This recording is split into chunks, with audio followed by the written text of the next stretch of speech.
Good afternoon and welcome to the Council Committee of the Whole of June 19th, 2023. Call this meeting to order. There are two items of business on today's agenda. First being the Grande Prairie Library funding, or operational funding rather. With that, there are items in your e-scribe.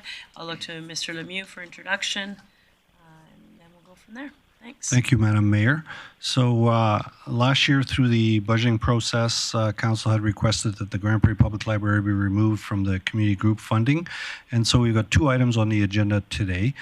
We've got the Executive Director and the Chair of the Grande Prairie Public Library who will speak to their operational funding request. And then after their presentation and after that dealing with that matter, we'll move to the community group funding. So you have the report attached to the agenda in terms of the operational funding requests from the Grande Prairie Public Library. So I'd ask the Chair and the Executive Director if they could join the presentation table and go through their presentation. Good afternoon, ladies. Once you get a chance to set up, just if you could introduce yourself for those who might be watching online.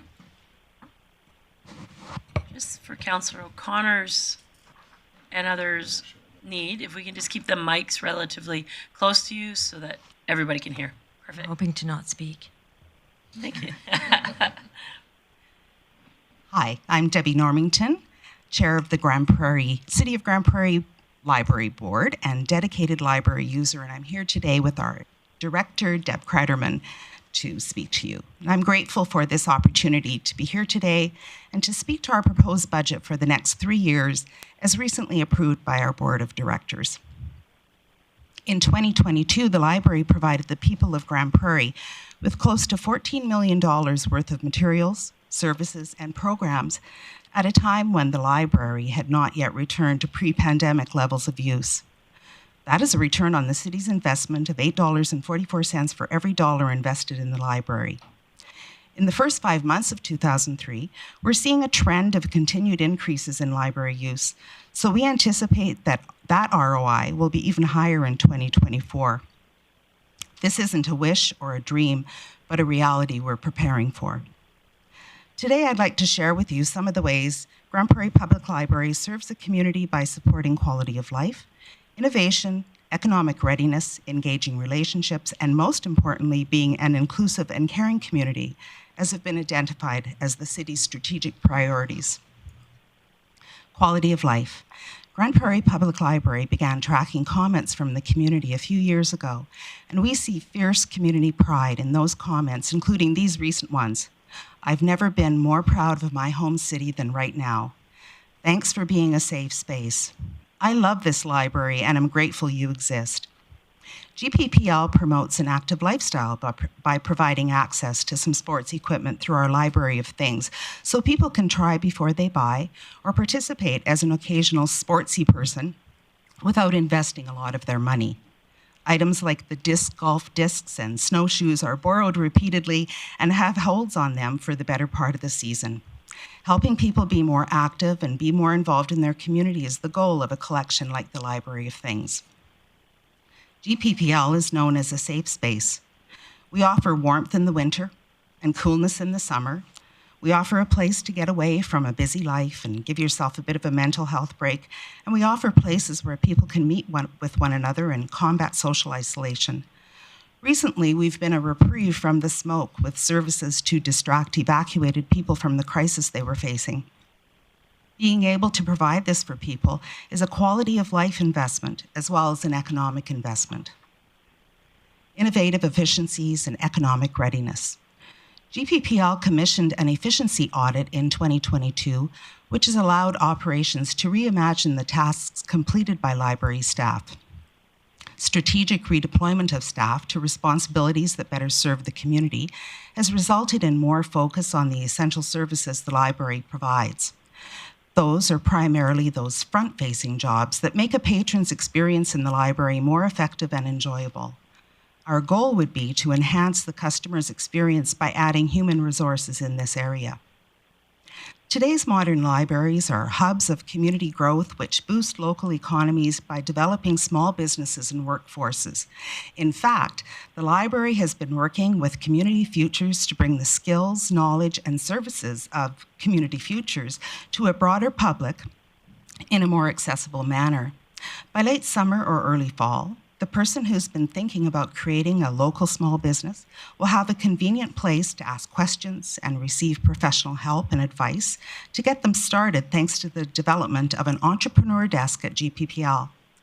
We anticipate this model will provide proof of concept to attract other agencies and organizations to consider using the library as a venue to connect their knowledge with those seeking it. By collaborating with other taxpayer-funded organizations, we all benefit from the efficiency of pooling our resources to achieve outcomes and goals for our mutual users. A stigma-free location like the library will make access to services much more likely. GPPL also supports workforce development by providing introductions to technology that may not otherwise be accessible to most of the public. Experiences with technology like 3D printers or recording equipment can introduce a person to a career path that they may not otherwise have considered. The library supports learners by invigilating GED and post-secondary exams, as well as exams for industry tickets. Proximity leads to prosperity, and proximity to libraries has been proven to mean greater revenue for retailers. Studies have shown that patrons who visit the library while completing a list of errands report halo spending at establishments close to the library. Conversely, shoppers who might not otherwise stop by the library often do due to proximity, and as a result benefit from access to recreation, enrichment, and education provided by the library. Inclusive, caring communities. Public libraries, by their very nature, provide opportunities for people from all walks of life and socioeconomic statuses to meet and spend time with one another. No one's status is labeled in the library. By eliminating charges and other barriers, libraries are welcoming to youth, seniors on fixed incomes, and people struggling to make ends meet during this time of rapid inflation. Grande Prairie Public Library provides multicultural opportunities by hosting regional celebrations, which invite community leaders and newcomers to share their culture with many others. GPPL is proudly working on our responses to the Truth and Reconciliation calls to action, and we recently had our medicine wheel teachings and space blessed by a community elder. And you can see in our PowerPoint presentation that people from all walks of life find the library to be indispensable. Engaging relationships. Grande Prairie Public Library continues to nurture relationships with agencies and organizations to ensure knowledge experts are developing and delivering quality programs and information to people who use library.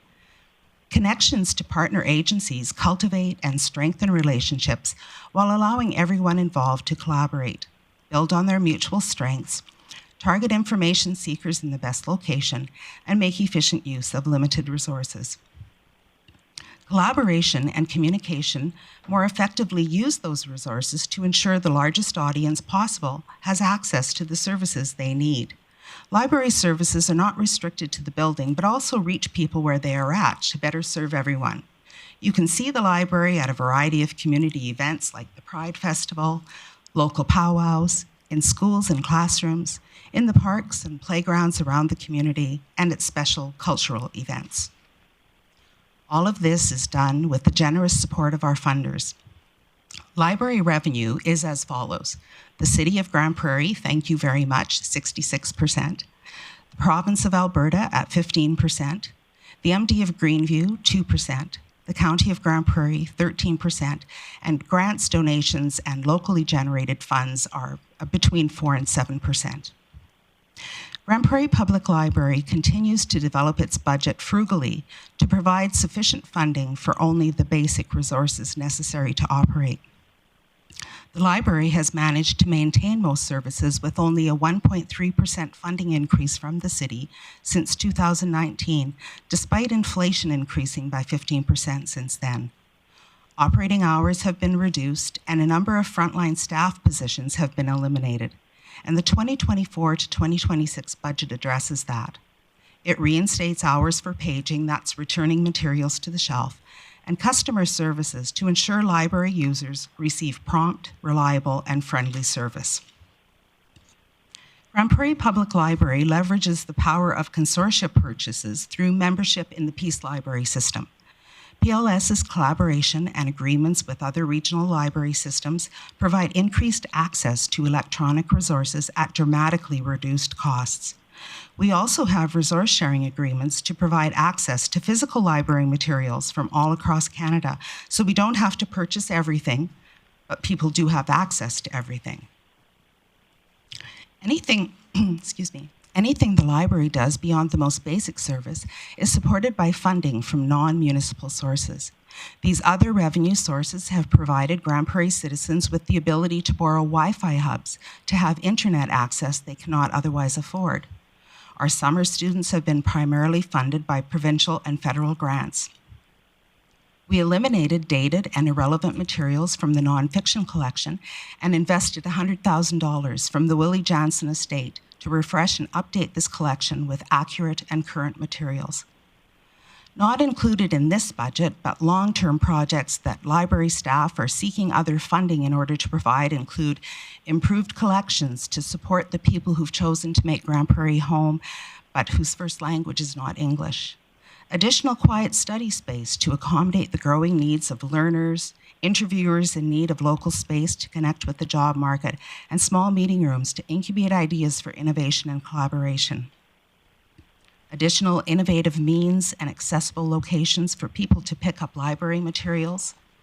Improved ways to support the economy of downtown by connecting patrons to the shopping experience just south of the Montrose Cultural Centre. Upgraded Wi-Fi to ensure people don't lose access to their information source or interviewer in some of the library's dead zones, and more opportunities for our youngest learners to prepare themselves for school success by providing literacies through play. These are long-term goals that library staff tackle as grants, partnerships, and opportunities present themselves. These are the innovations and services that aren't necessary, but that improve the library's ability to support the community's quality of life. Returning to my opening statements, for every dollar the City of Grande Prairie invests in the library provides close to $14 million in services and benefits to the community. The average return on investment in Canadian libraries is $4.64. Grande Prairie Public Library's ROI investment is $8.44. GPPL is excellent value for the investment the City of Grande Prairie makes in it.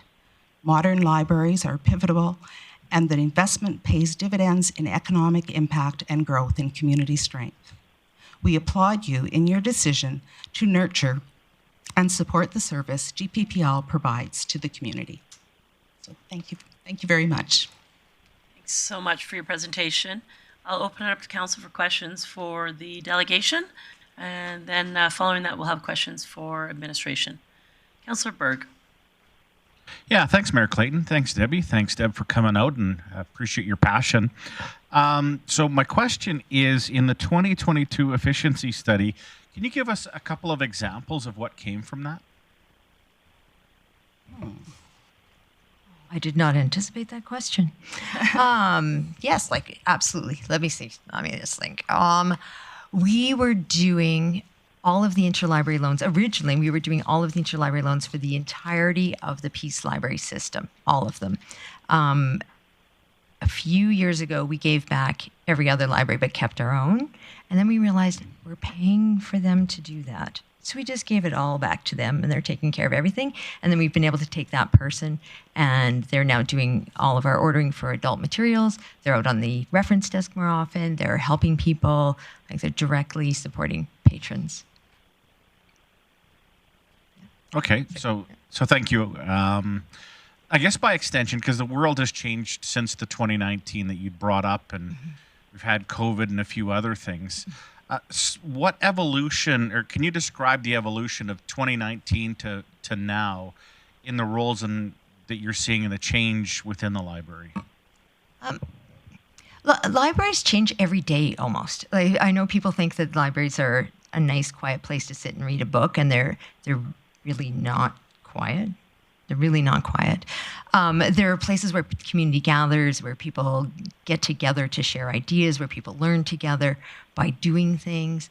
We're seeing a lot more influence of technology on what we're doing. So not just us using technology to accomplish things, but making technology accessible to people.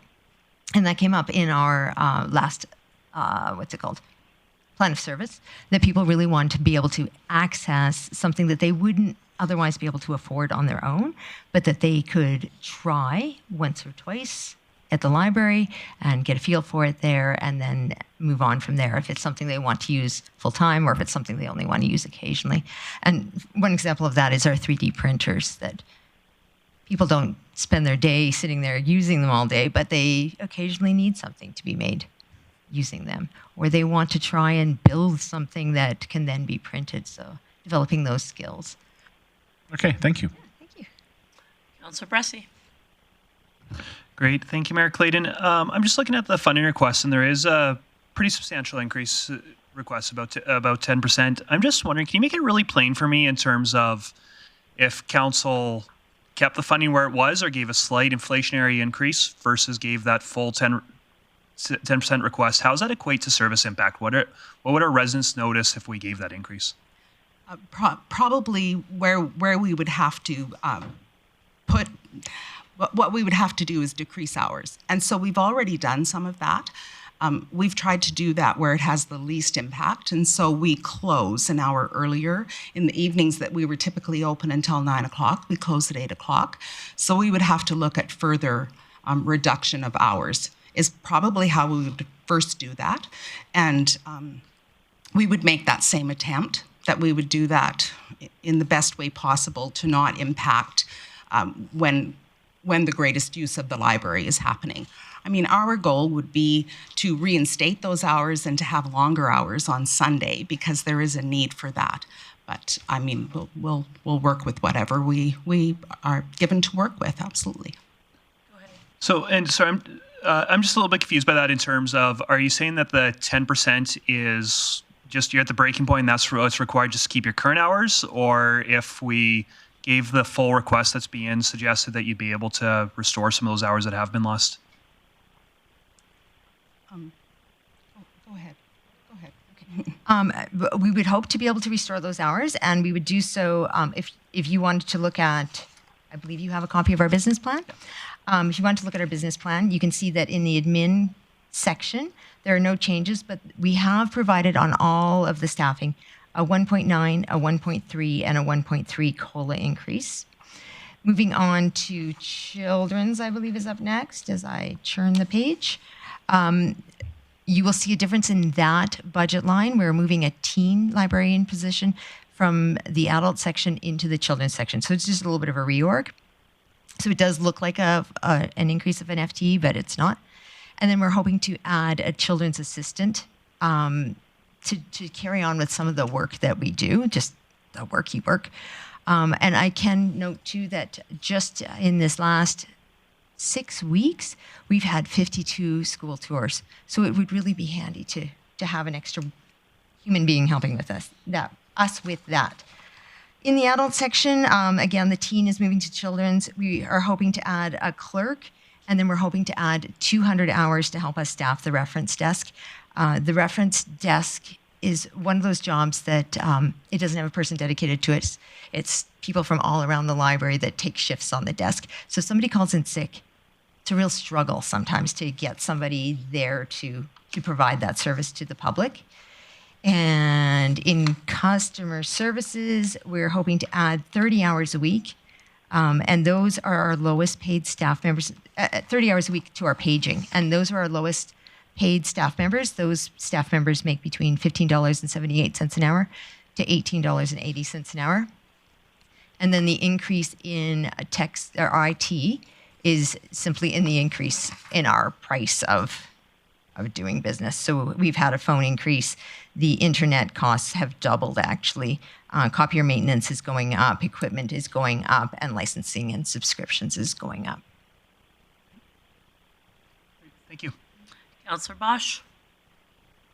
Thank you, Mayor Clayton. Thank you both for coming.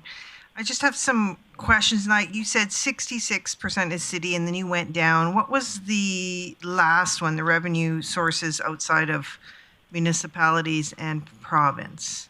That was any of like grants that Right. we What would was the apply for. percentage? Between 4 and 7%. 4 and 7. Okay. Sorry, I missed that one. My question to you is, with this 10% increase, as things are changing in the market, doesn't matter what market you're talking about, models change. Have you looked into sponsorships from industry? Have you looked into working with the polytechs or the schools who really want to invest mentorship? Things like you're talking about with young children, where these mentors can come in and do volunteer work and it not cost you more. Have you done any of them changes to your model?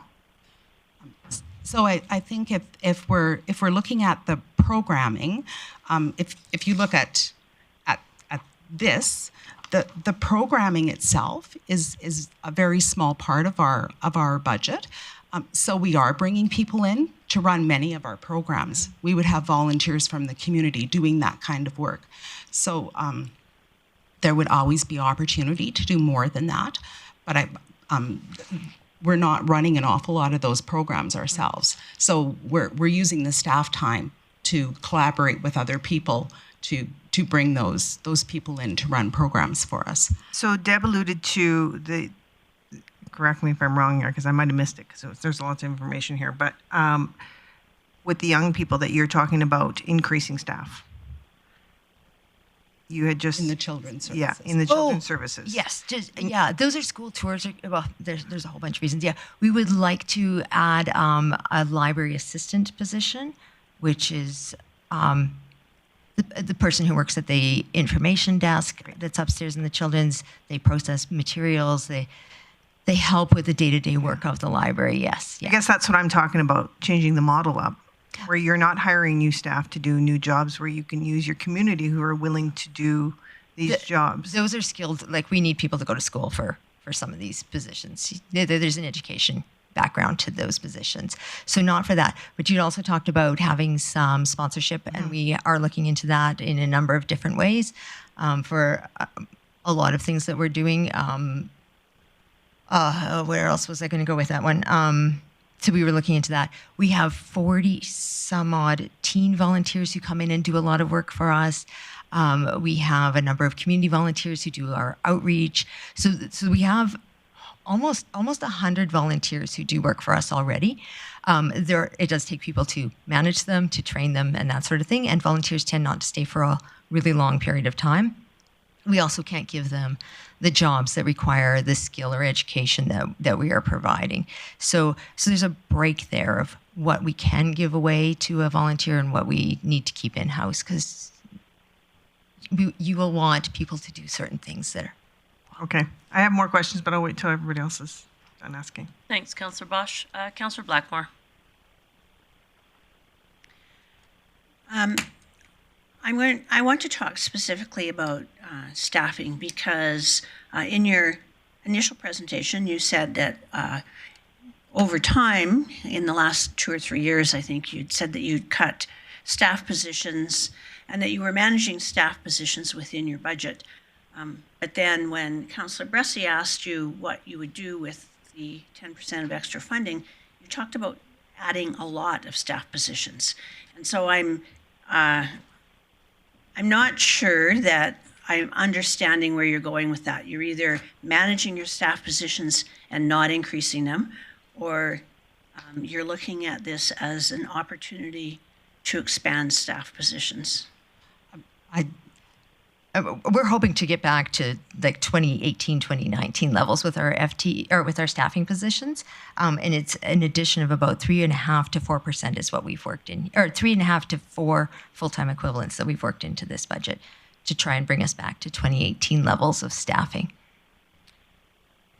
And when Councillor Bressie asked you if what you would need to do if you did not get the funding, you said you'd need to reduce hours. Would it not be more effective to be reducing staff? We'd have to reduce staff, or we would have to reduce hours if we reduce staff.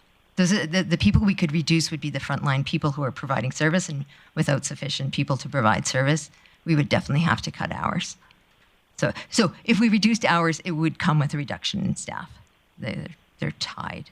But you've already reduced the staff. We did, yeah, and we reduced our hours too. Do you know what I mean? Is that Englishing? Am I Englishing? I'm sorry, I don't know what you're saying. We reduced hours, No, I got that part. The last sentence I didn't get. and we've reduced staff. Because of the reduction in hours, we've also reduced But staff. then you said something else after that. I think I asked if I was saying that in English. Did that make sense? Okay, Yeah. thanks. Yeah. That's good. Yeah. Okay. I'm just going to jump in for a sec on that similar vein. So you mentioned that in order to get back to 2019 staffing levels, that could be accommodated by that 10%. Yes. So if the community and council is comfortable with the current service levels and we keep the current staffing, there should be no increase needed, correct? Other than the cost of goods and services. Right. I mean, it isn't only staffing. Yeah, but that's not 10%. No, Yeah. no. Okay. I just wanted to clarify. Thanks. Councillor O'Toole. Yeah, I just got a couple of questions. The inventory of books that you have that includes non-English books, Filipino, East Indian, and French. Are you reducing those? No. Yeah. Go ahead. Yeah. The world languages collection that we have in the library. I don't know if you're familiar with that. It's if you come in the library and you hang a right, and it's right at the back of the library there. That is our world languages collection. We have a number of languages from around the world, including Tagalog, which I think I always put the emphasis on the wrong slide. Well, there's a number of languages back there. That collection was originally a centrally located Alberta-wide collection that was housed in Lacombe, Alberta. All the library systems used to put into that collection. So it was collected centrally, and then it was shipped around the province, so everyone had access to it. About 10 or 12 years ago, they decided that that was no longer a financially feasible. The input wasn't keeping up with the cost of the materials to maintain the collection well. So they dispersed the collection, and the bulk of our collection is that material that was dispersed 10 to 12 years ago. So it's not current collection. So people who are arriving from other countries who are speaking languages other than English are arriving in Grande Prairie, and they're not getting really up-to-date materials. We do dedicate some of our budget to including that.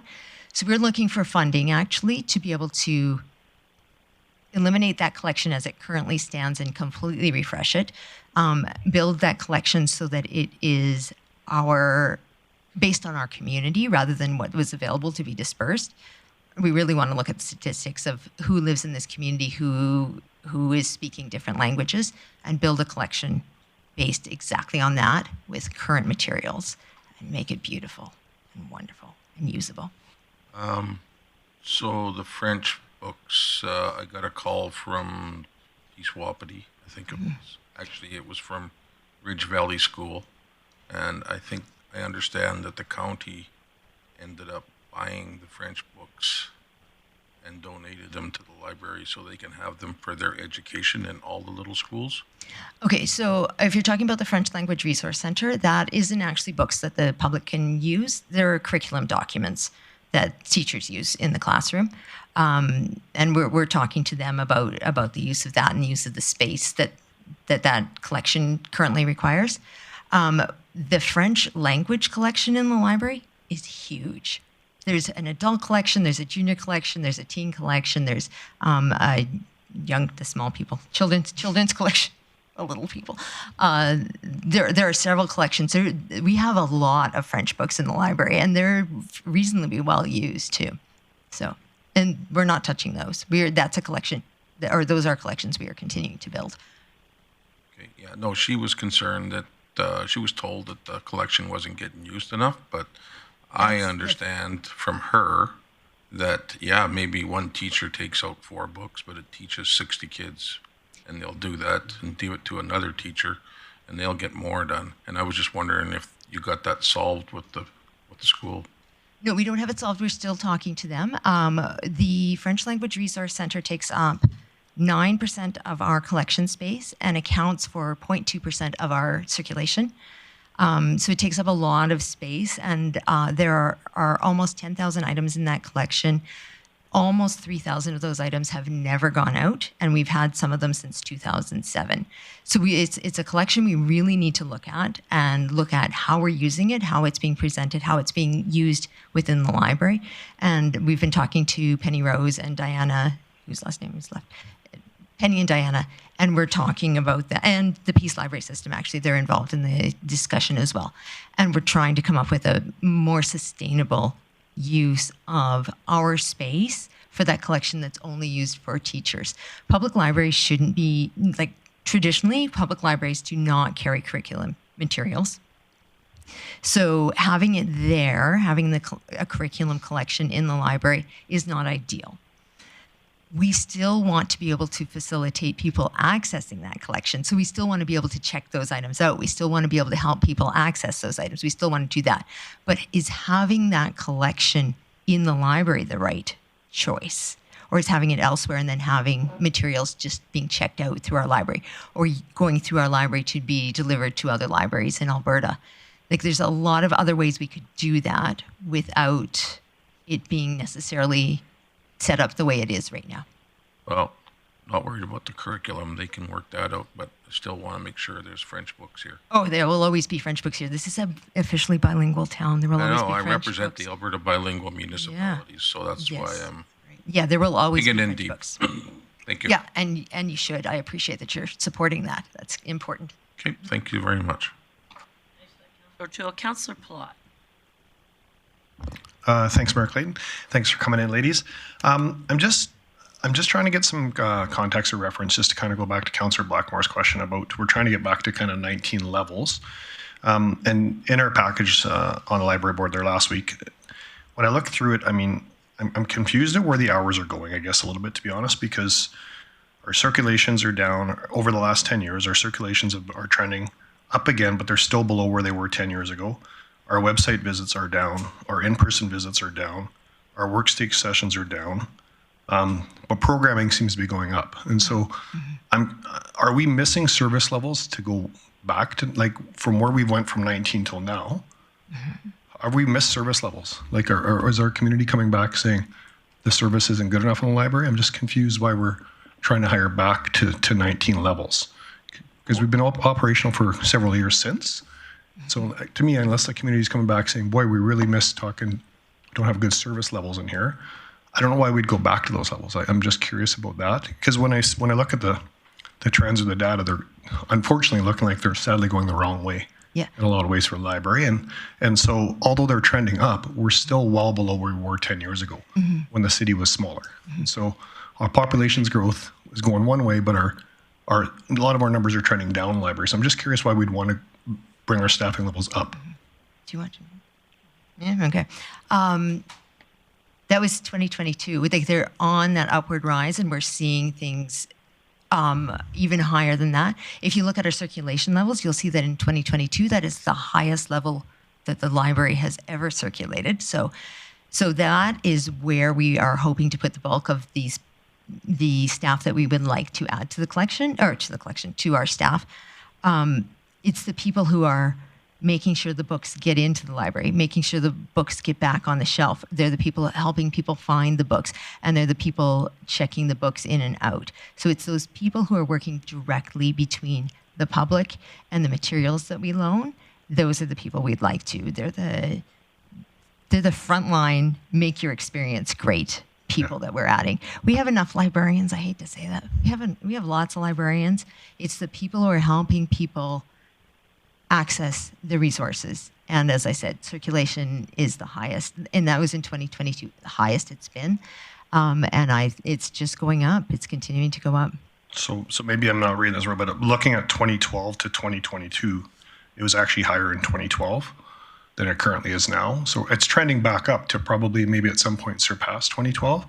And if I can have just one other question, Mayor Clayton, on that. Just in the circs, it doesn't break out how much is book and how much is digital content. So from 10 years ago till now, is the increase of digital been fairly high? And I'm just wondering how that impacts staffing as well. Yeah, the increase in digital is not as significant as you would think. It's really well used, and it's definitely up from 2012 because 2012 it was a new technology, really newish technology. Borrowing physical materials is still an incredibly well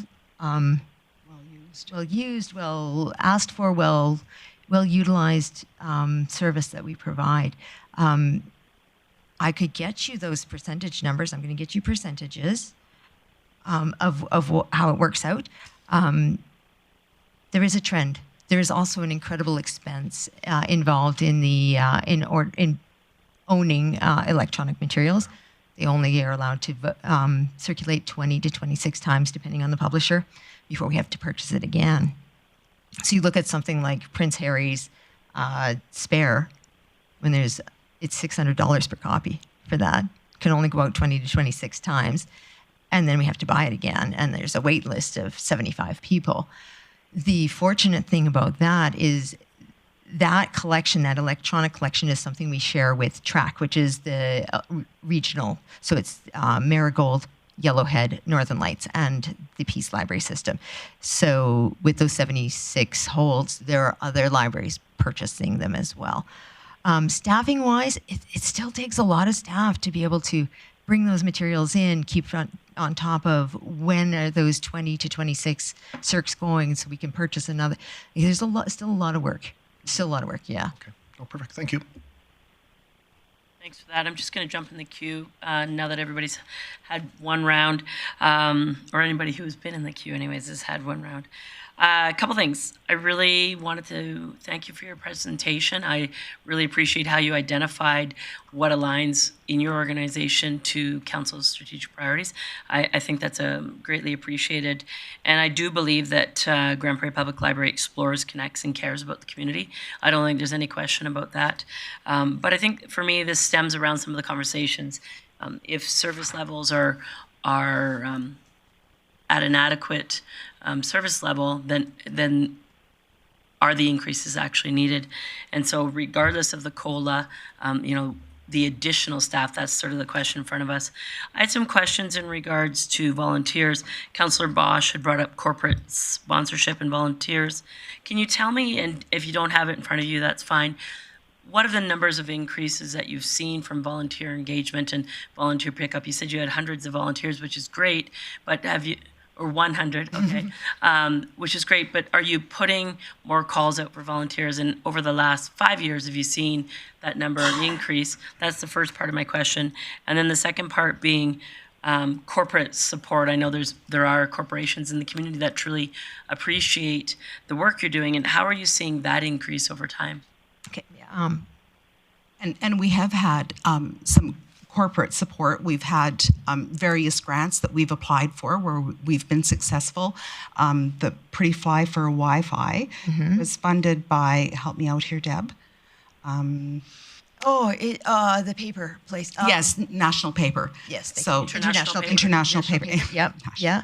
Yeah. The pantry is supported by, a number of different organizations, but Co-op has been a big But one most there. recently, the Co-op gave us funding for the Little Free Pantry because they saw a decrease in petty theft at their store, and so gave us funding for that. So there is more opportunity for that, and our staff are always looking for those opportunities and applying whenever grants come available. To Wendy's question, there might be more opportunity for that, and it's a great idea to get, because the community gets involved that way when you have corporate sponsorship, and so it's worthwhile pursuing as long as we have the staff time available to do that. And it's well known that takes a lot of effort and time. So, but certainly something we can work on. Yeah, and you absolutely have a very engaged library commission as well, and I know that most community volunteers in our city are great advocates for doing extra work, so we're very fortunate to have strong volunteers. So the volunteer increase, though, have you seen? Yeah, so I could talk about that in a couple of different ways. We've had a dramatic increase in our teen volunteers, our youth volunteers, and we get about 40 of those per semester that sign up, and then they come weekly to do a number of different tasks. We have a couple of big jobs that I don't want to say on air because they might all run away if they hear about it ahead of time. So they have come in. We've also just recently had a group come in from ATB. There were 17 or 18 of them came in for about 2 hours and worked hard for 2 hours off in a bunch of different jobs. And I think we got about 2 weeks worth of work out of them in 2 hours. So Perfect. it's great. Councillor Bosch. Thank you, Mayor Clayton. This came up because, just as per timing goes, we were speaking to a school board and they're looking for opportunities to get more involved, right? And they're intelligent kids. And if we can teach them a skill, that is a skilled labor, but they do it for the benefit of volunteerism and their resume, I think that's advantageous to both sides. And that's where those 40 students per semester are coming from, is that collaboration with the school boards. So that's where those comments came from. But my question is, in your presentation, you're talking about staffing in particular. I would like to know, because I do believe that your library has a lot of dollars invested in the computers and the tech side and the internet and upkeep on things like that. Where's the money need for, if tech is rising in usership and such, and things like exams, where you're going to have to get increased security, due to things like GPT chat and stuff like that, so that exams are secure. Where do you see that going on the tech side? I haven't heard any discussion on that, and I think that is something that is definitely going to increase for every library. Yeah, I don't think we're ever going to have to do anything worried about exams and chat GPT, because that'll be the school. They'll have to worry about it, and they'll have to come up with a solution. They'll have to download that solution to us. We just invigilate. We might have to download a piece of software to make sure people aren't doing whatever. And they have had that in place for quite a number of years, since long before I arrived in Grande Prairie. A number of the schools have used a piece of software whose name I forget, that you download onto the computer, and if a student leaves the screen that has the exam on it to go someplace else, it just shuts down the entire exam. So I don't think GPT is going to be an issue. Technology is just, the demand on it just is continually increasing, whether it's people actually sitting at our computers or if it's people coming with their own device and using the Wi-Fi. It's just constant and continual. So where's that fitting in your budget ask? That's in there. It's in tech the last piece. section, the IT section. You can see it. It has some increases in costs there. Our internet speed, because of the way people use the internet, we have increased the internet pipeline. I'm not a tech person. Stuff comes in, it's increased. That's the word I'm looking for. Thank goodness for Your tech side, out of this potential 10%, what is that percentage? Oh, that's You a know? really good question. That's a really good question, but I can get you that answer. I'm curious because that's a big part of where libraries are going. Oh, yes. Yeah.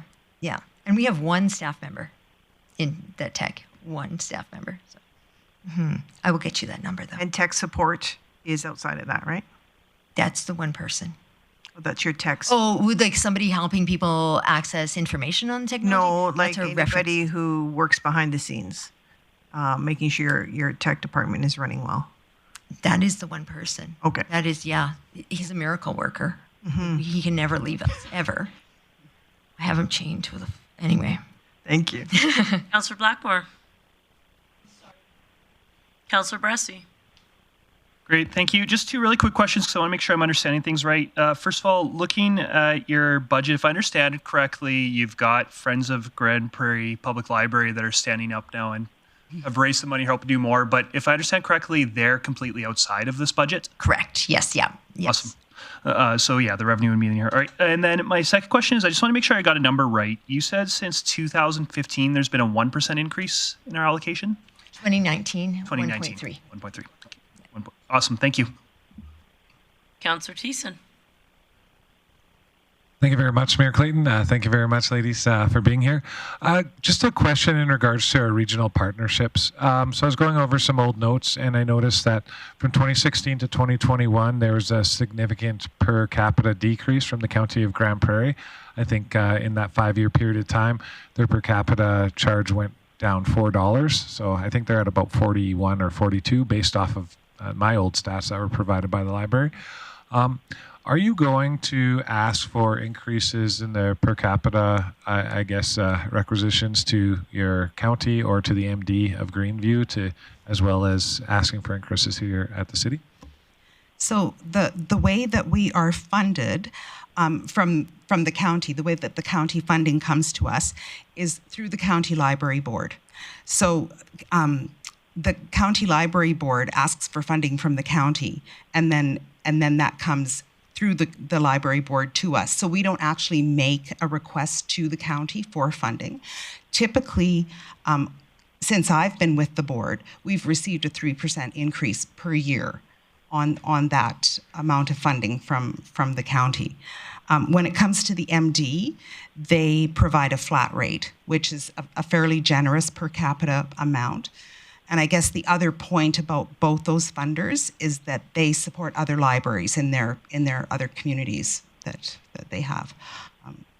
So that's, we don't actually go out to the county and present a budget to them and ask for an increase. It comes to us through a different stream.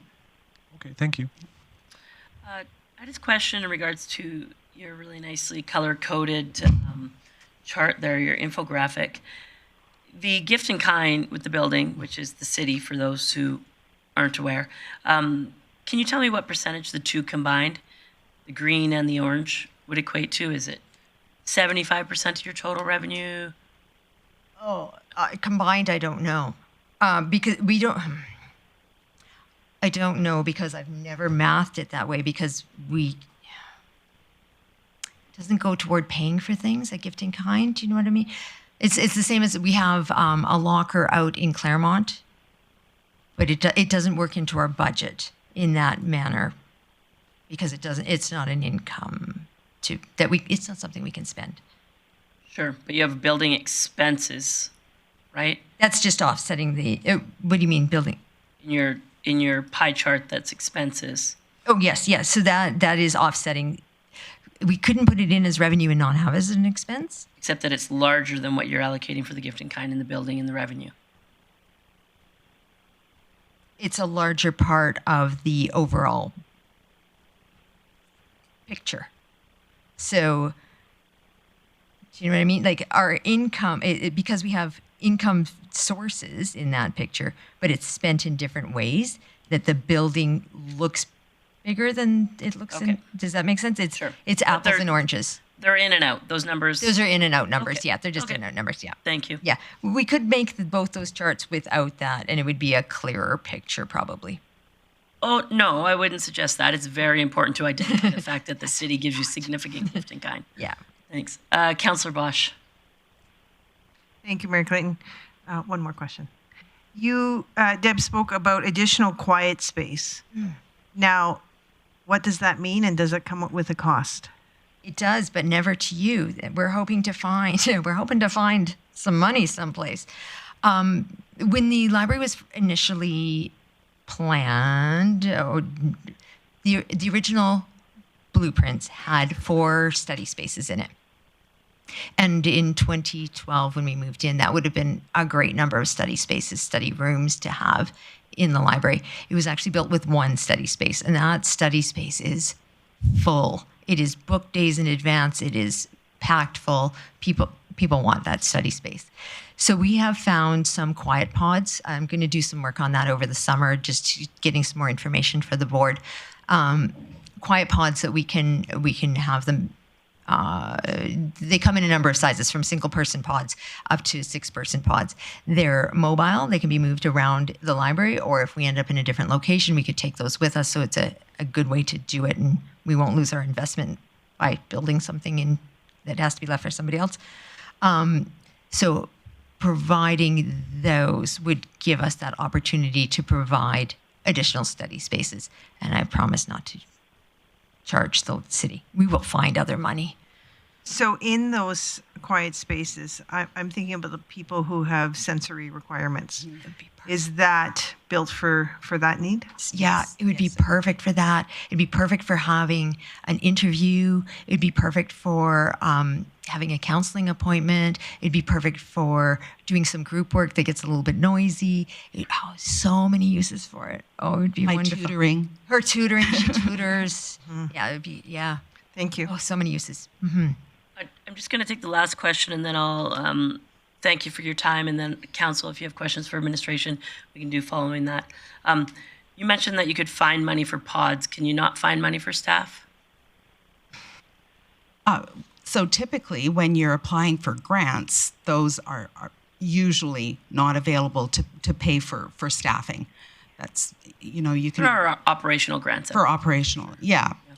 Okay. So... All right, thanks. And we do have those summer student operation, that we... For sure. Perfect. Yeah. So thank you for your time, ladies. Thank you so much. And I really appreciate your presentation. Oh. Very clear, very concise. Thank you very Appreciate much. your time, Yeah, and of thank you. course. Great questions. Council, I'll open up the queue in case there are questions for Mr. Lemieux or our Director of Finance. Otherwise, there is business in front of us. Recognizing Councillor Bressi. Great, thank you. First of all, I'm just trying to be crystal clear in understanding the report we received. So under recommendations, it says that council approved 2024 operational funding for the Grande Prairie Public Library is administrative recommendation. I don't understand, does that mean that administration is recommending we fund the request, or administration has no opinion on how much we fund? Just please fund them something so we have clear direction. Mr. Chief Lemieux? Yes, so it's left wide open because that's at the discretion of council, so we're not recommending that amount or any other amount. And also, if council, based on the presentation, if you want us to go back and get further information from the library board, we could certainly do that also. Councillor Blackmore? I have a similar question. The recommendation is that this committee recommend that council approve operation funding. Would the proper motion not be to refer this to the fall budget session? Chief Lemieux? Certainly, I think that's an option. Now, this is a bit of a different process because we've taken the library out of the group funding, so we're not actually making a specific recommendation. If you wish to refer that to the fall budget, I think that's another option. Yeah, to me, that's the reasonable approach is to do that. But I have another question as well. Just before you move on, Deputy CAO Miller had a comment in regards to that. Thanks, Mayor Clayton. I was going to say the same thing, that I think it's best to refer it to budget for for deliberation at fall budget versus approving or recommend council approve the amount that they're requesting today. Otherwise, the decision is already made if you approve it today. But I think it's best to refer it to fall budget. Okay. One of the very last things that Ms. Kreiderman said was that if they had pods built that were portable, they could take them with them if they left. Where would they go? Like, that seemed to me to be a very bizarre statement. I'll ask Chief Lemieux on that. Has there been any conversations, to your knowledge, with the library in regards to the library looking at a different location within our community? Not that I'm aware of. Okay, thank you. All right. Councillor Bosch. Thank you, Mayor Clayton. I missed that whole comment. Holy. It was? Oh, okay. Keep going. My question is actually Mayor Clayton's question. I am curious what the percentage is of gift in kind and the 66% added up in regards to what the city funds. I understand that not all libraries get gift in kind like we offer, so I do think it's an important factor to factor that into the funding. So, Chief Lemieux, do you know what the gift in kind and the financial contribution to the operations of the library equates as a total percentage? Yeah, not off the top of my head, but we'll get that number for you. Okay, Thank you. Councillor Plott. Thanks, Mayor Clayton. I think I'm fine with it going to budget, but I guess when it comes to budget, I'm still going to have questions. So I'm just wondering if admin could provide some of that, or if that's a motion that we'd make. But I guess my big concern is they're talking about getting back to staffing at 19. But I don't know what service levels are like. And I guess for me, if service levels haven't dropped, I don't know why we're adding positions. If we can prove that service levels have truly dropped in there, then I would probably have more empathy to want to add more staff to it. But right now, when I go in there, I don't feel like the service levels are low. Been spending a lot more time on there now that I'm on the library board, and so I'm just curious on how we get to an answer come budget. Is it just pick a number and say we want to add so much inflation? Like there is kind of specific asks in here, so I'm just wondering if it would be good if we made administration work with the library to come back with reports to a committee at some point, just so we can actually have a little more information.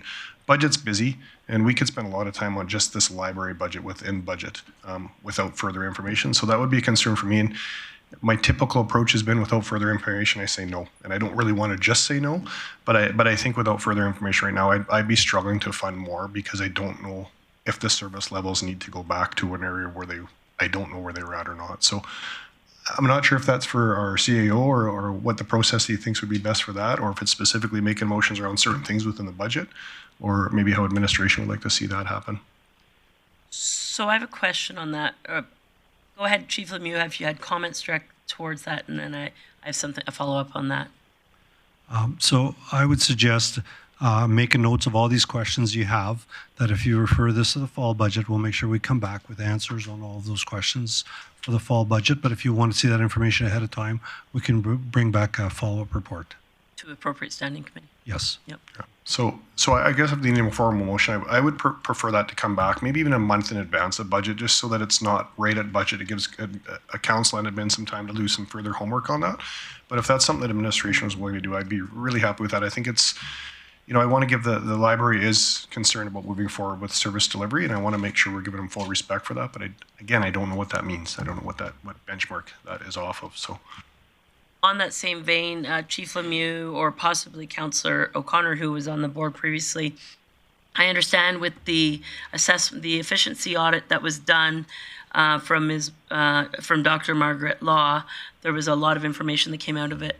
To your knowledge, and maybe it was in the presentation and I missed it, was there any statistics that indicated the community's comfort with the service level, or was the report that came from Dr. Law truly about efficiency? Has there been anywhere in your knowledge in the past few years where, they can survey people at the front door, and here's my fear, we want to know what the community thinks of the service level, and it's very just like swimmers who tell us they didn't want the public, the leisure center pool tore down. We have 100 swim families call us now. We have 100 library families call us because they think it's a horrible service, whereas 90% of our community maybe thinks it's a great service. So to get a fair evaluation of people's comfort with our service level is a really hard number to get. So I wonder if, to your knowledge, if there's been any of those sort of studies done. Well, I can provide some comments on the report from Dr. Law, and I know that I wasn't on the board at the time the efficiency audit was conducted, but I believe the efficiency audit focused mostly on operations, and are we using the resources in the right areas as opposed to consulting with the community, but others that have been there longer than me might have a comment. Okay. Is it on this, Councillor Platt? Go for it. I'm just wondering if there's an opportunity to go in camera here. I have some other information about labor on this one, and I don't think this is the appropriate time. So I'd just make a motion that we go in camera, please. All right. So I'll call the question on the motion, and then we'll give a minute to get prepared for in-camera discussion. All those in favor? Yep.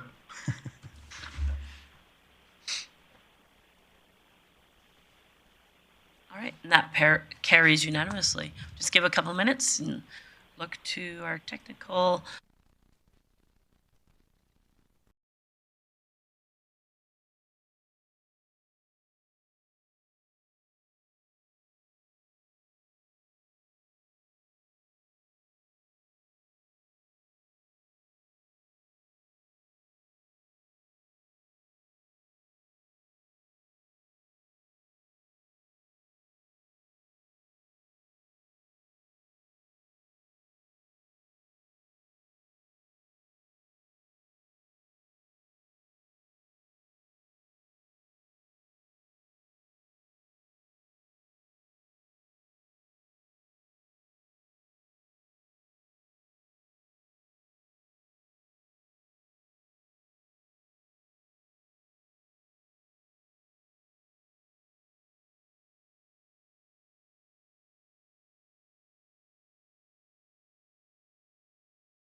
had a brief in-camera discussion. Now I'm looking for business arising, recognizing Councillor Bressie. Great, thank you, Mayor Clayton. I'm going to try a motion definitely open to wordsmithing on or feedback on, but for me, really appreciate the library. I really want to make sure that it's got it continues to have great service for our residents, and I really struggle in this conversation to know what changes to funding actually mean in terms of what our residents would notice. And so I'd like to move that committee direct administration to return with a report outlining service level impact of council freezing library funding, providing inflationary only increases, or providing funding as requested the GPPL.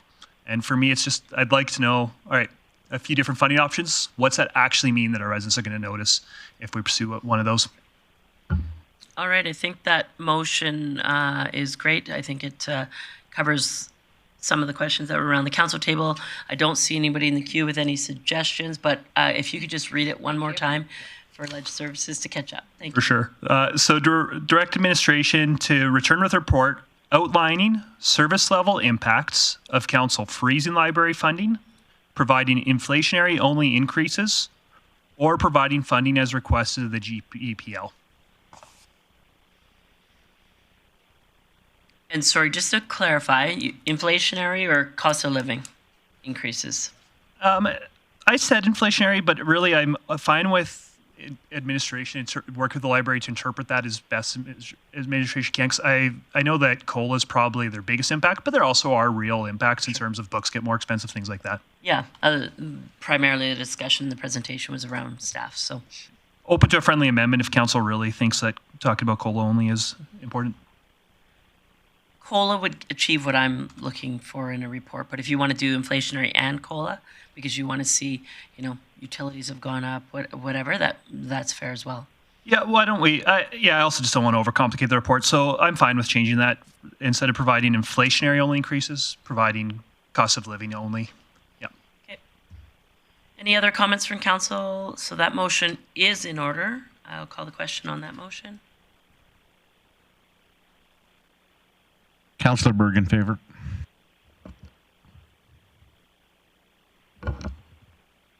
O'Toole in favor. And that carries unanimously. Are there any other items of business, council, in regards to Councillor Blackmore? I'm guessing that, I'm assuming that your motion would then come forward to a standing committee at some time, and this item will be then referred to fall budget? So I think that could be an appropriate second motion, but if you wanted to, you're expecting that'll come back to the next appropriate standing committee? Not necessarily the next one, but yeah, my hope was for the motion was future. that we'd be able to consider this before budget discussions, not just get it all lumped in that crazy 2 or 3 days. Excellent. And so then, Councillor Blackmore, if you were looking to make a motion that that we send the, it could be following the appropriate standing committee if you want, or it could be now that the operational funding for the library be directed to the fall budget deliberation, or I think that it's fair to say that you could leave it to our standing committee conversation, and then standing committee chooses to. I think I would make the motion now, then the organization in question knows that it's not still hanging. Fair enough. So I would move that this matter be referred to the fall budget of 2024.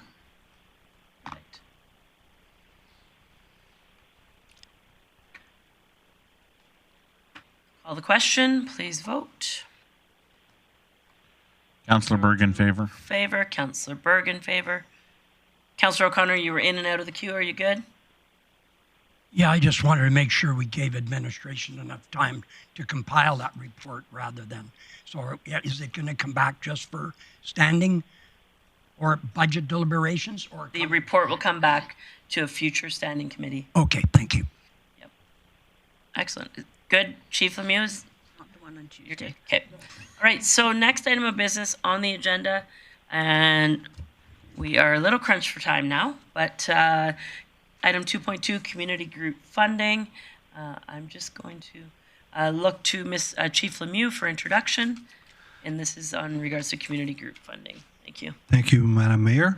So on this particular item, all of the work has been done by Katie and Stephanie. So I'm going to turn it over to them to introduce this community group funding report.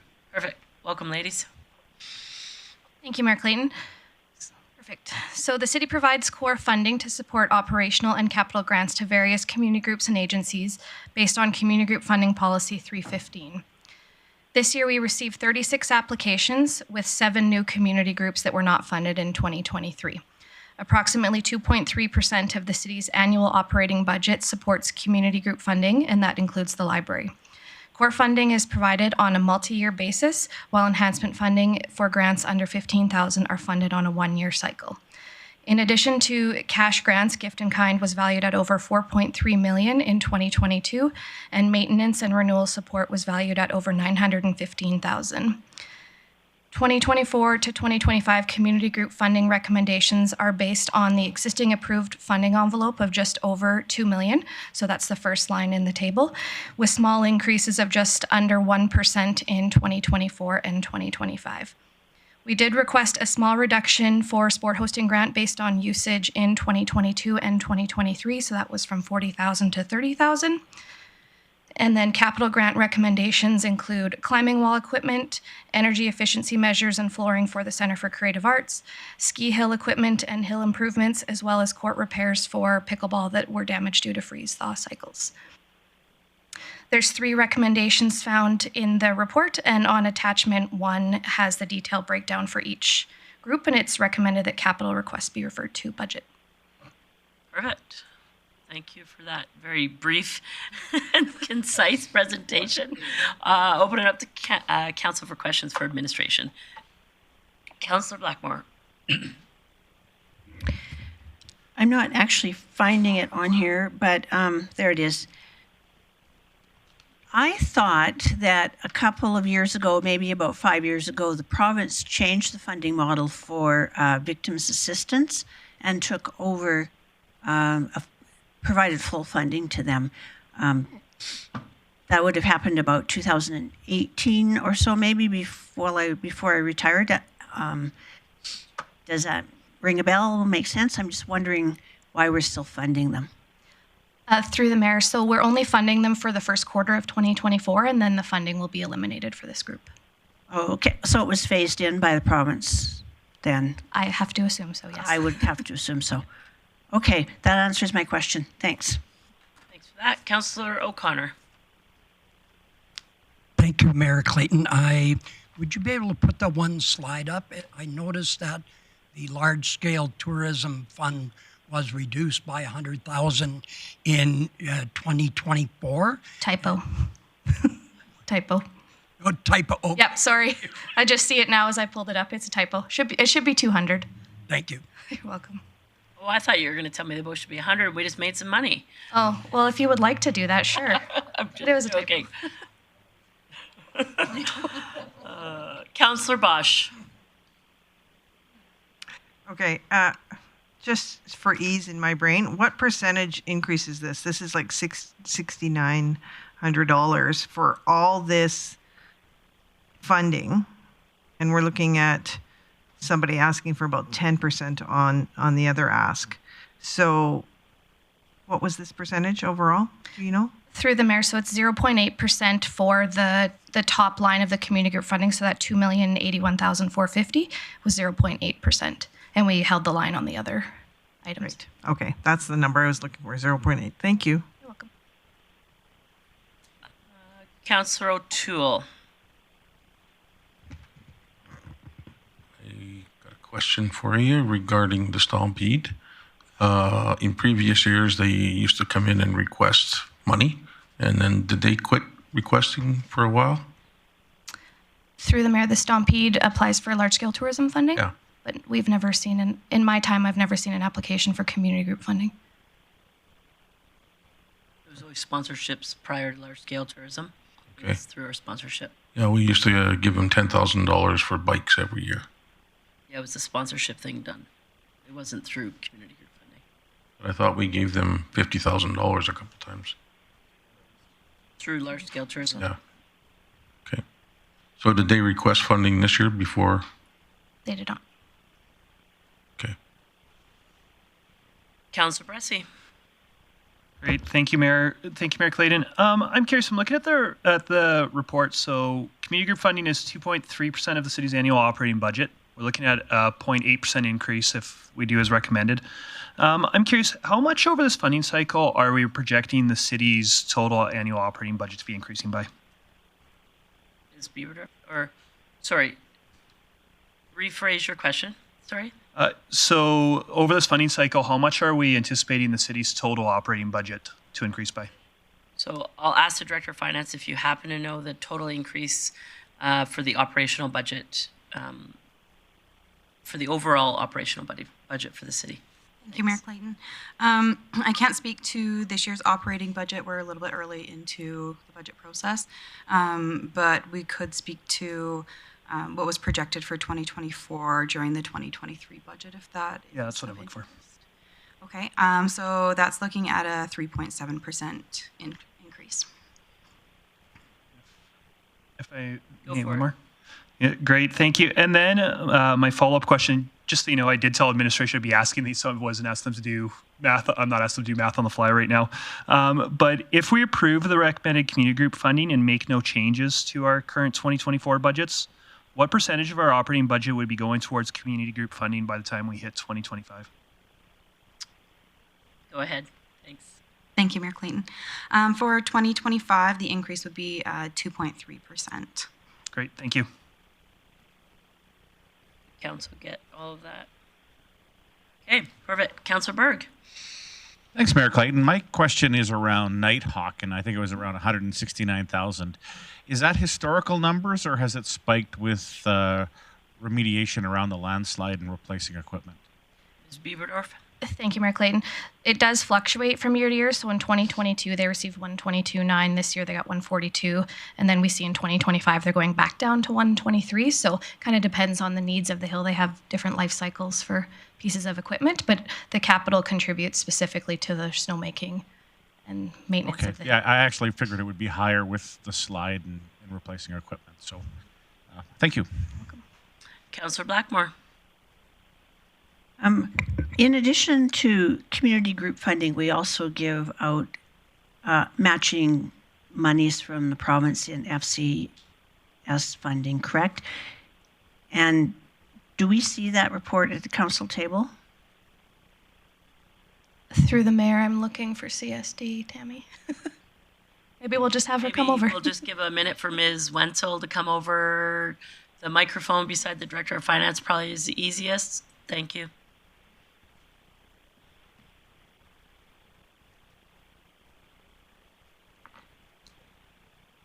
Hi, can you repeat the question, please? I know that we also give additional funds that's with some matching dollars from the province for FCS funding to a number of organizations in the community, some of which are on this list and some of which are not. So I'm wondering if we see that report, because I don't know. At one time, council had to approve all of it, and then there were changes made so that we didn't have to. So I'm wondering, probably through idle curiosity, what that report looks like and how much that funding we're providing those organizations. So currently, through the chair, with FCSS funding, we provide 15 different programs. We fund 15 different programs with 19 organizations. Our last funding, we're at about 4 million over 4 years. Okay, and that's approved entirely by... It's through an RFP process, so it all goes out through a request for procurement. So that hasn't changed in the last 5 years?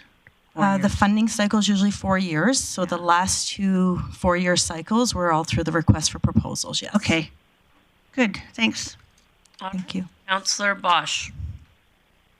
Thank you, Mayor Clayton. Just a question for clarification. It says 2.3% of the city's annual operating budget. Is that this 2.5 million per year, or are you including the library in the 2.37? I thought you had said library in there. Yeah, through the mayor, we do include the library in that 4.6 million. Like the 2.37% is 4.6 million Okay. total, including all of the grants that are administered through community group funding. Thanks. Could you clarify for me, just so I can write it down, the 7 new groups that applied for funding?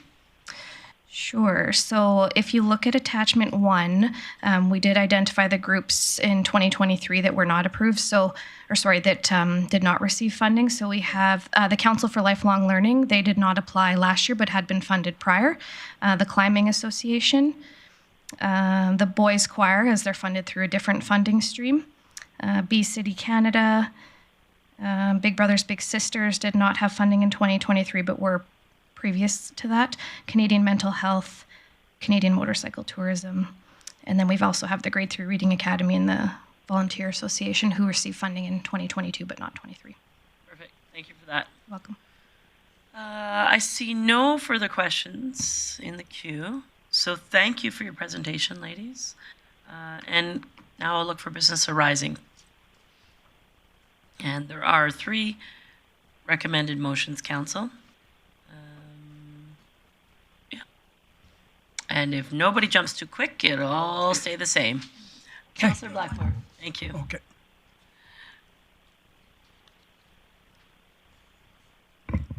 I think that Mike deferred to me. This is amazing. I move that committee recommend council approve the 2024-2025 operating funding as presented in Table 1 and approve the 2024-2025 community group funding operating grant allocations as presented in Attachment 1 and defer the 2024-2025 capital funding request to the 2024 budget deliberations as presented in Attachment 2. Perfect. So those motions are in order. If anybody would like them split, that is completely appropriate. Otherwise, the funding group presentation as presented will be approved. The request for capital will go to fall budget deliberations, and the allocations that were presented today would be as is. Councillor Blackmore, you're done. Anyone else in the queue? Seeing none, Councillor Bressie. Yeah, sorry. First, could I have them split? Could I please have them split? Sure.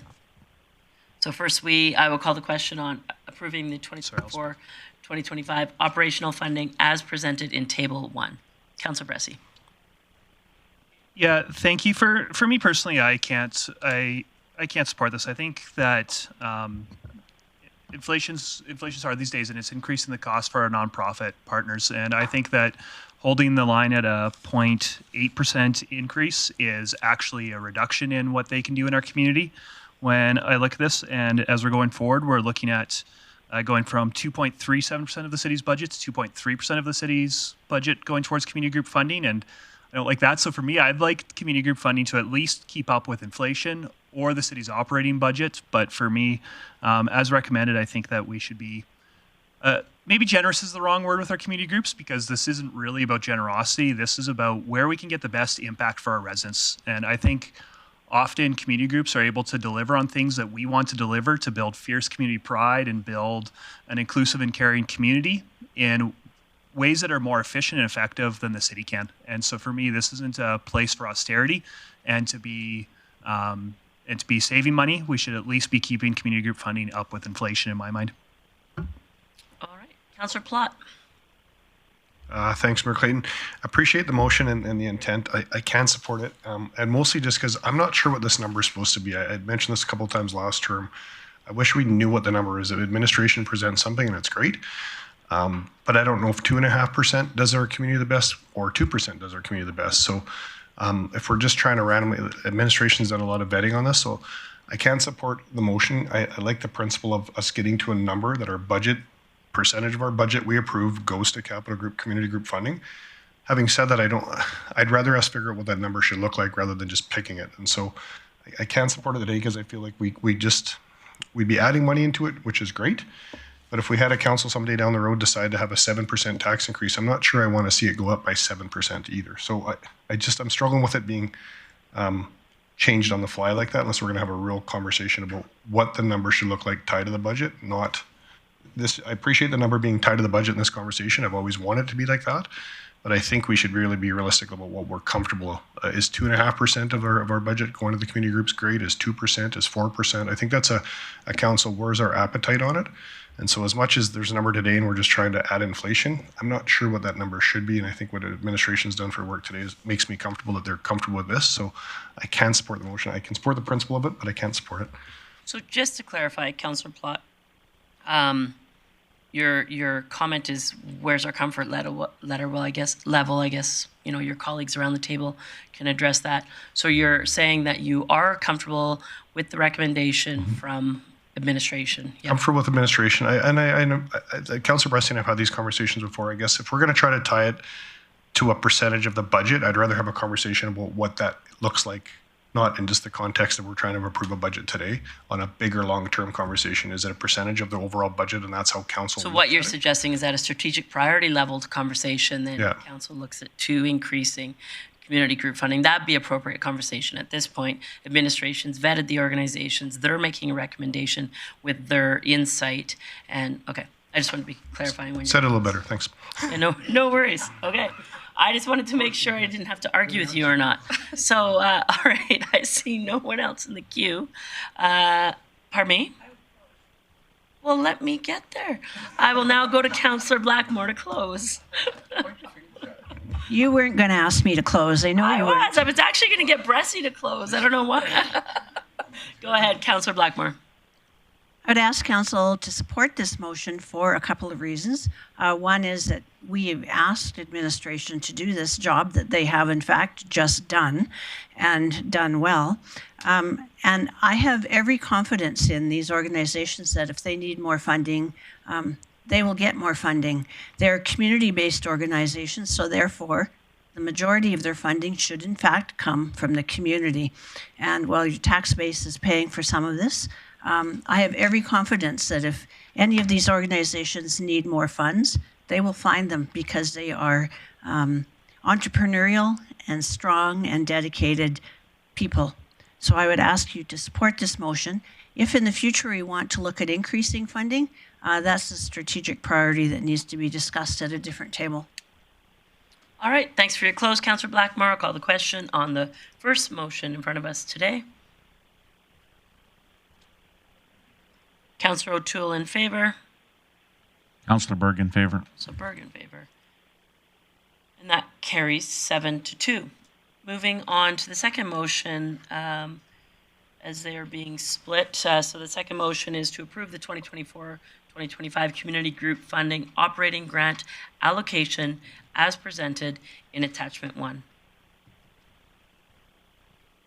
So I'll open up for questions, comments. Councillor Bressie. Great, thank you, Mayor Clayton. I gotta say, I'm really confused by my colleagues saying this isn't the table to discuss increasing funding to community groups. This is a council committee of the whole, specifically that we schedule once every year to talk about community group funding. If you don't want to talk about an increase now, when the heck are we ever going to talk about an increase? So I'm really confused by some comments that got made last motion. But that being said, if council's appetite isn't to increase community group funding, then I really do appreciate the work that administration's done in terms of figuring out how to best allocate the current envelope. So I still think that some organizations should be getting more than we're suggesting to give them here. But that's because I think the envelope should be bigger. And I'm happy to live with council saying, hey, here's the total envelope. And given that these are sensible allocations of that existing envelope. So even though I don't love all these numbers, definitely in light of I'm happy to live with what my colleagues have decided previously, so can definitely support this. Councillor Bosch. Thank you, Mayor Clayton. I guess for me, we're talking about two different things here. We're talking about 2.37, including the library ask. And here we're all sitting around the table saying perhaps a 10% increase that they're asking for, we're looking for reductions. And then we go into this and we have just a slight increase. So one is asking for significantly more, one is asking for significantly less. So I think that's where I see the discrepancy on, we're talking about absolutely two different animals here. So for me, I don't think the answers are in for the first ask. And partially some of the answers are in for the second through your work. And I'm sure each of these groups who require this funding would happily add to it if they were given the opportunity, which we did for the first group. So I think that's where I see a discrepancy, and maybe the discussion's not being done because we have two different basic topics, in my opinion. I think that, in my opinion, I'll just jump in the queue here. I think it's appropriate, knowing the work that was put in from administration, for council to have a conversation around the number here today.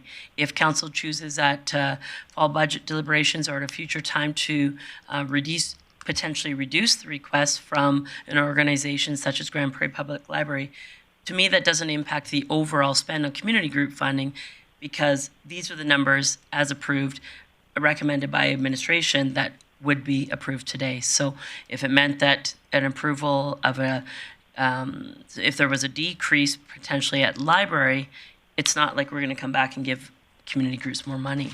It's, these numbers are what administration through their diligence have recommended, and whether if you disagree with a particular organization or a reduction, then I suggest those conversations happen today. Otherwise, the total amount as approved may vary slightly after other conversations on other groups. So to me, the motion is I support both the table as presented, the numbers as presented in table 1, as well as the numbers in attachment 1. So I will support this motion. Councillor Bressie. Great. Fine if you ruled me out of order, but I'm wondering if I can ask a question of administration. Can I ask a question that you can rule me out of order if you don't like it? Sure. Okay. I'm just curious. Usually we have substantially more conversation than we're going to have today, so groups can understand kind of why a decision was made. They're not going to have that opportunity. So I'm just wondering, will groups have an opportunity to debrief with the administration and get more understanding on why the recommendation the administration made was what came to council? Sure. Ms. Bieberdorf, maybe for comfort, can you let council know the work that's been done to date and what the subsequent work would look like with conversations to these groups? Thank you for the question. So we will follow up with all of the groups after. We do send them a formal letter, and then we will happily explain why the recommendations were made, and that we worked with finance and did financial analysis, and then we'll go back to them with whatever information they're looking for. Great, thank you. Right. With that, I'll call the question. Would you like to close, Councillor Blackmore, on item number 2? Okay. All right. Seeing none, I'll call the question. Councillor Berg in favor. Councillor Berg and Councillor O'Toole in favor. That is carried unanimously. Moving to item number 3 of Councillor Blackmore's motion, which is to defer the 2024-2025 capital funding requests to the 2024 budget deliberations as presented in attachment 2. Those are fall budget deliberations. So I'll open it up for comments or questions on that third motion. Seeing none, I'll call the question. Councillor Berg in favor. Bressie in favor. And that's carried unanimously. Councillor Blackmore. I just had one quick question of administration before we abandon this topic for today. Can you give me like a ballpark figure of how many hours it's taken you to compile that binder and make your recommendations? Ms. Bieberdorf. Through the mayor, a lot. So not only do we do the work and put it all together, but finance puts in significant time to do an analysis on each organization, and we had Christine Kimpy helping us with that. And then all of the ladies at the table over there as well provided feedback on the particular groups that they work with. So significant hours. I couldn't put time to it, but we had a lot of people working on it. Reminds me of the marker on the golf course at the dunes that says distance to the green, far. That's correct. So I guess my point is we don't need to feel that we've not given this our full attention because our staff has done exactly what we tasked you with, which is a great job and a hard job, and I thank you for that. Councillor. Thanks for those comments, Councillor Blackmore. Yes, appreciate all the time, effort put into this. As mentioned, if other councillors want to have conversations at other times, then that's more than fair. So for now, I really appreciate the support from council and administration in this. And with that, I'll call the meeting adjourned. Thank you.